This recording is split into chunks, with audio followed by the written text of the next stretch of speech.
तर हे गाईचे पहा, तर आम्ही थोडंसं तिथं माळवं लावलेलं आहे, म्हणजे कोथिंबीर, मिरच्या आणि बरेच काही सगळ्या प्रकारचं गवार, चवळी शेंगा असंच लावलं.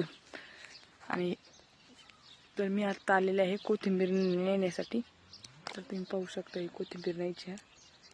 आणि शापू पण लावलेले आहे, शापू, चुका, पालक. तर आता मला बनवायची आहे, शेवग्याची भाजी बनवायची होती, म्हणून म्हटलं चला रानातून ताजी ताजी कोथिंबीर आणूया. हे पहा कोथिंबीर, आणि गावरान कोथिंबीर, ह्याचा वास पण खूप छान असा सुंदर वास येतोय, खमंग.